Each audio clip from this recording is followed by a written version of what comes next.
Welcome to Orion Philosophy, where we explore, discuss and dissect areas of practical philosophy for use in everyday life.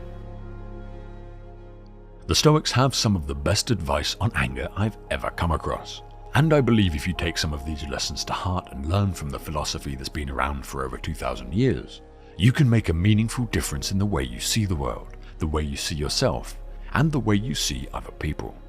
Today I'll be doing my best to keep the message as simple and accessible as possible, while not losing any of the value that the Stoics included in their message.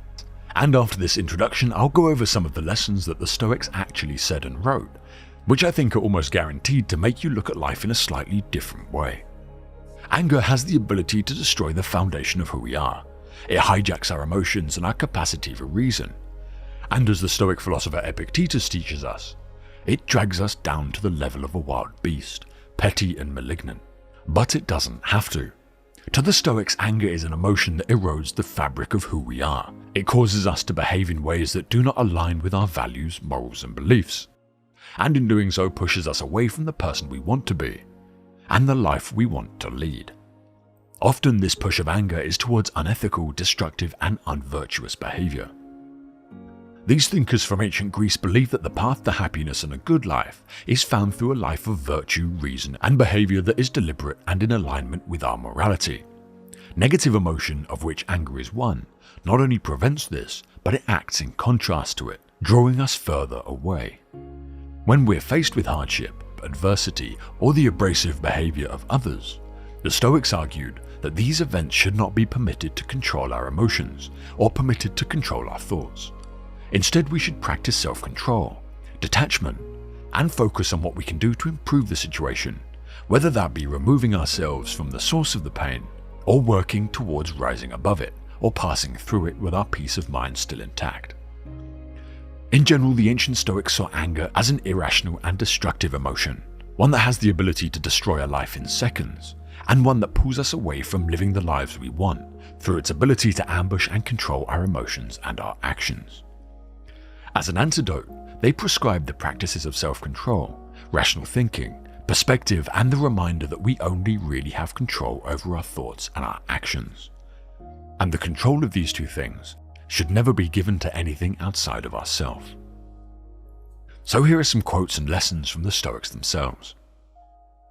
From the Stoic Emperor Marcus Aurelius. Keep this thought handy when you feel a fit of rage coming on. It isn't manly to be enraged. Rather, gentleness and civility are more human, and therefore manlier. A real man doesn't give way to anger and discontent, and such a person has strength, courage and endurance. Unlike the angry and complaining, the nearer a man comes to a calm mind, the closer he is to strength.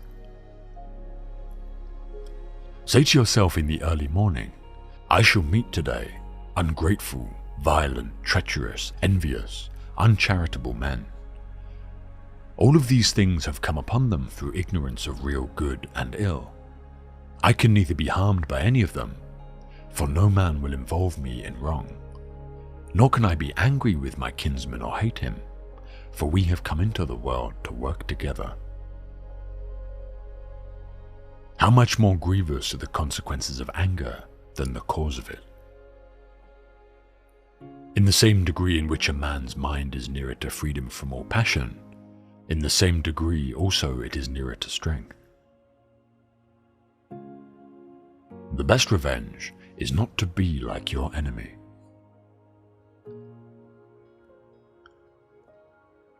Lessons from Epictetus. When we act pugnaciously and injuriously and angrily and rudely, to what level have we degenerated? To the level of the wild beasts. Well, the fact is that some of us are wild beasts of a larger size, while others are little animals, malignant and petty. Any person capable of angering you becomes your master. He can anger you only when you permit yourself to be disturbed by him. You must completely control your desire and shift your avoidance to what lies within your reasoned choice. You must no longer feel anger, resentment, envy, or regret. If you would cure anger, do not feed it.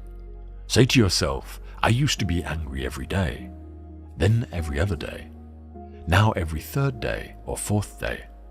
When you reach 30 days, offer a sacrifice of thanksgiving to the gods. In the long run, every man will pay the penalty for his own misdeeds. When you are offended at any man's fault, turn to yourself and study your own failings. Then you will forget your anger. Lessons from Seneca the Younger. The entire world would perish if pity were not to limit anger. Anger, if not restrained, is frequently more hurtful to us than the injury that provokes it. Anger is like a ruin which, in falling upon its victim, breaks itself to pieces. What is more cruel than anger? What is more affectionate to others than man?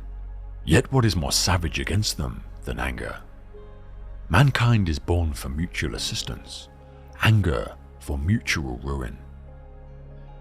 How much better to heal than to seek revenge from injury? Vengeance wastes a lot of time and exposes you to many more injuries than the first that sparked it. Anger always outlasts hurt. Best to take the opposite course. The greatest remedy for anger is delay. If you want to determine the nature of anything, entrust it to time. When the sea is stormy, you can see nothing clearly. Anger, though concealed, is betrayed by countenance. That anger is not warrantable which has seen two suns.